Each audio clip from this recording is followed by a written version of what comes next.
नमस्कार विद्यार्थियों। आज लंबे अंतराल के बाद हम फिर से अपने पाठ्यक्रम को क्रमशः करते हैं। पिछले वीडियो तक हमने हरि शब्द के रूप की प्रथमा एवं द्वितीय विभक्ति के शब्दों की सिद्धि की थी। आज के वीडियो में हम हरि शब्द की तृतीया विभक्ति के और चतुर्थी विभक्ति के शब्दों की रूप सिद्धि करेंगे। हरिणा तृतीया विभक्ति एक वचन का रूप है। यह पूर्व में हमने जाना था कि पहले हम किसी भी शब्द की अगर सिद्धि करते हैं तो उसकी प्रातिपदिक संज्ञा करते हैं। प्रातिपदिक संज्ञा में यथा राम शब्द की जब हमने सिद्धि की थी तो वह कृत तद्धित समासाश्च और अर्थवत धातुर प्रत्यय प्रातिपदिकम दोनों सूत्रों से की थी। चूँकि वह अर्थवान भी है और साथ में उसमें तद्धित प्रत्यय भी था, क्षमा कीजिएगा, वहाँ पर कृत प्रत्यय भी था। तो घय प्रत्यय कृत प्रत्यय होने से वहाँ कृत तद्धित समासाश्चय सूत्र से भी प्रातिपदिक संज्ञा हुई और चूँकि राम शब्द अपने आप में अर्थवान है तो अर्थवत धातु और प्रत्यय प्रातिपदिकम सूत्र से भी वहाँ प्रातिपदिक संज्ञा हुई। अब हरिणा शब्द में किसी भी प्रकार का प्रत्यय नहीं है, इसीलिए यहाँ पर कृत तद्धित समासाश्चय सूत्र से प्रातिपदिक संज्ञा नहीं होगी, सिर्फ अर्थवत धातु प्रत्यय प्रातिपदिकम सूत्र से ही प्रातिपदिक संज्ञा होगी। उसके बाद में ज्ञाप प्रातिपदिकात् प्रत्ययः परश्च इन अधिकार सूत्रों का आगमन होगा। इसी के साथ ही स्वोजस अमोर्चस इत्यादि जो 21 प्रत्यय हैं उनकी प्राप्ति होगी। चूँकि यहाँ पर एकत्व की विवक्षा है तो एकत्व की विवक्षा में तृतीया विभक्ति के एक वचन में प्रत्यय आएगा क्रमशः टा। टा में से टकार की हम इत्संज्ञा कर देंगे, सूत्र लगेगा चुटु। चुटु सूत्र जो होता है वो चकार च वर्ग एवं ट वर्ग की इत्संज्ञा करता है कि संदर्भ में जब प्रत्यय हो तो टा यहाँ पर प्रत्यय है तो प्रत्यय के टकार की इत्संज्ञा हो जाएगी। अब रूप बनेगा राम धन आ। अब अगला एक संज्ञा सूत्र प्रवृत्त होता है। सूत्र का नाम है शेषो घ्य सखी।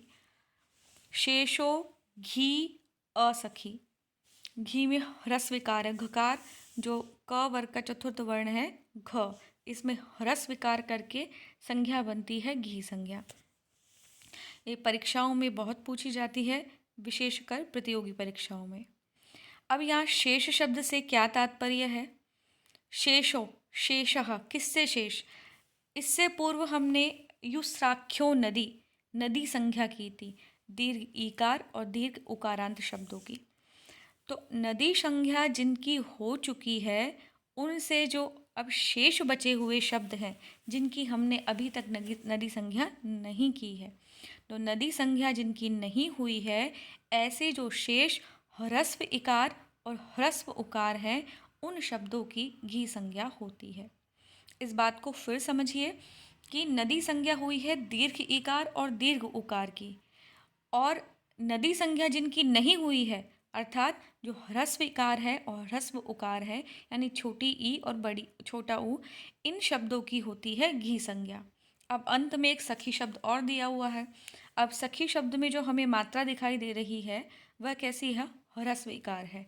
तो यहाँ ये कहना चाहते हैं कि नदी संज्ञा से शेष बचे हुए शब्दों की घी संज्ञा होगी, किंतु उसमें आप सखी शब्द जो ह्रस्व इकार है फिर भी उसको छोड़ दीजिए, यानी ह्रस्व इकारांत होने के बाद भी सखी शब्द की घी संज्ञा नहीं होगी और शेष नदी संज्ञा से बचे हुए जितने भी शब्द हैं जो ह्रस्व इकार हैं और ह्रस्व उकार हैं उन सब की घी संज्ञा होगी। अब जो भी हम संज्ञा करते हैं उन संज्ञाओं का कुछ ना कुछ फल होता है। यहाँ कुछ और भी कहना चाहते हैं कि नदी संज्ञा कहाँ कहाँ नहीं होती है। तो पुल्लिंग में होती है नदी संज्ञा और नपुंसकलिंग में ह्रस्व इकारांत और ह्रस्व उकारांत शब्दों की नदी संज्ञा नहीं होती है।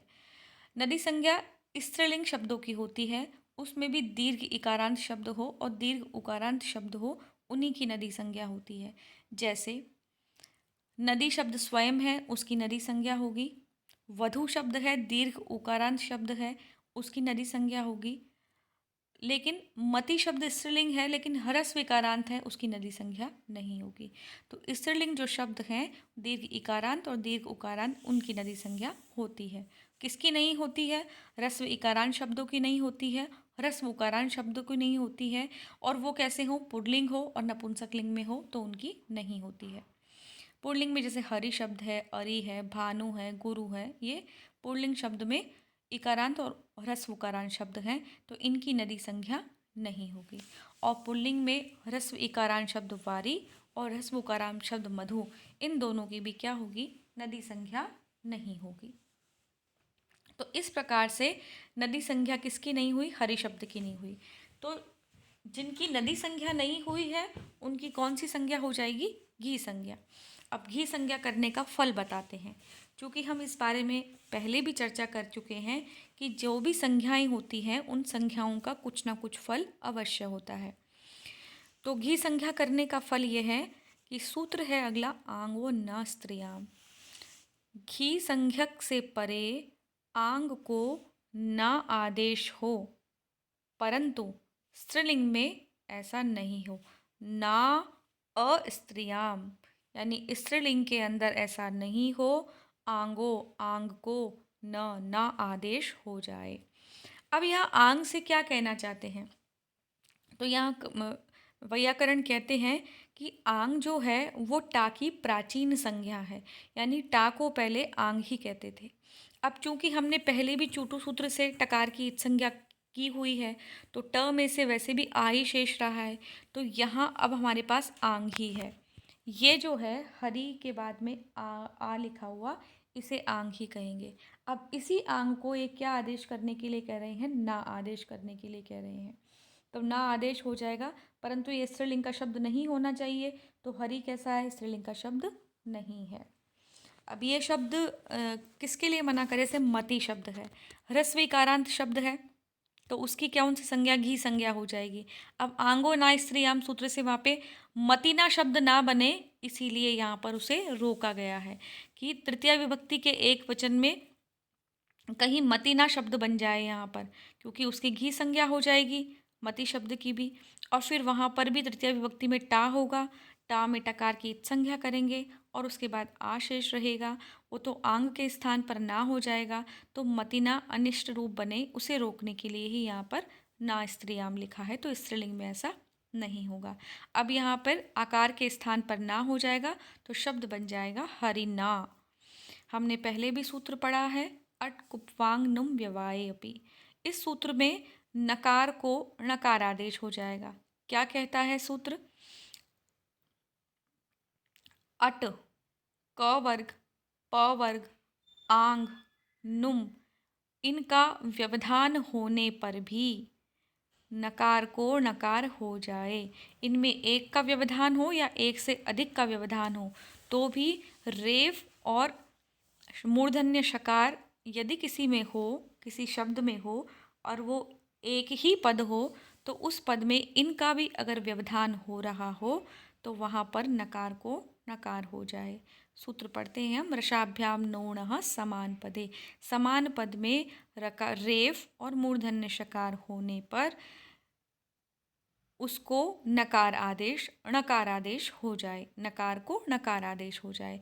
और यह सूत्र कहता है कि इन सब का अगर समान पद में व्यवधान भी हो, एक या एक से अधिक का, तो भी नकार को नकार हो जाए। तो हरिणा में रेफ है, रेफ के बाद इकार है, इकार का आगमन हम अट में मानेंगे, तो अट का व्यवधान होने के बाद भी न के स्थान पर णत्व हो जाता है। इस प्रकार से हरिणा यह प्रयोग सिद्ध होगा। अगला है हमारे पास हरिभ्याम। हरिणा हरिभ्याम हरिभिः। तो हरिभ्याम के लिए हरि और धनभ्याम संयुक्त रूप से लिखेंगे तो हरिभ्याम प्रयोग सिद्ध हो जाएगा। इसमें कोई नया सूत्र नहीं लगेगा, लेकिन पुराने सूत्र जो हैं, जो हम पूर्ववत करते आ रहे हैं प्रक्रिया, ये हम अर्थवत धातु प्रत्यय प्रातिपदिकम से जो प्रातिपदिक संज्ञा करते हैं, सुओजस इत्यादि की उत्पत्ति करते हैं, अधिकार सूत्रों का आगमन होता है, वह सब यथावत रहेगा। हरिभिः में भी तृतीय विभक्ति के बहुवचन में भिस प्रत्यय लगेगा। भिस में सकार को हम स सदृशो रू से रुत्व करेंगे और खर वसानीय विसर्जनीय से इसमें विसर्ग का आगमन होगा, रूप बन जाएगा हरिभिः। इस प्रकार तृतीय विभक्ति पूर्ण होती है। चतुर्थी विभक्ति का एक वचन रूप बनता है हरये। पूर्ववत हम प्रातिपदिक संज्ञा करेंगे, अधिकार सूत्रों की प्राप्ति होगी, 21 प्रत्ययों का आगमन होगा और एकत्व की विवक्षा में लगेगा प्रत्यय ङे।